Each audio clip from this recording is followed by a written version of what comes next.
আরে তুমি এসব কি করতেছো? আমি তো চেক করতেছিলাম যাতে কারো কারেন্ট না লাগে। আরে বোকা নাকি, তোমার নিজে তো কারেন্ট লাগতে পারে। একি তুমি এখানে কেন? আমি স্কুলের মধ্যে নতুন এসেছি। আচ্ছা হ্যালো। আরে তোমার হাতে তো শক্ত কিভাবে হলো? আমার হাতটা ব্যথা করতেছে। আরে আমি দিনে 5 বার জিম করি, এজন্য আমার বডিটা একটু শক্ত।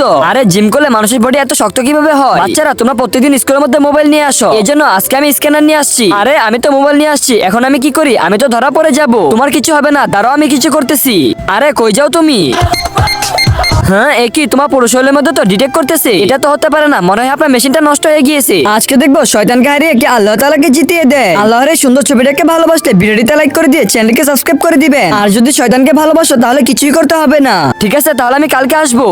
যাক আমি তো বেঁচে গিয়েছি, কিন্তু এই স্ক্যানারটা তোমার পরিশোধের মধ্যে ডিটেক্ট কিভাবে করতেছিল? তোমার কাছ তো হয়ে গেছে, তুমি এসব বাদ দাও। আরে এই লোকটার মধ্যে কোনো না কোনো ঝামেলা তো আছে। আরে দেখি তুমি কি টিফিন আনছো? এই কি ব্যাটারি? তুমি ব্যাটারি দিয়ে কি করো? মনে হয় এটা আমি ভুল করে নিয়ে আসছি। এসব কি হইতেছে আমার সাথে? রিয়া আজকে ক্লাস পরিষ্কার করা সিরিয়াল তোমার। আচ্ছা ঠিক আছে স্যার। আরে তোমার কাজগুলো আমি করে দিচ্ছি। আচ্ছা ঠিক আছে।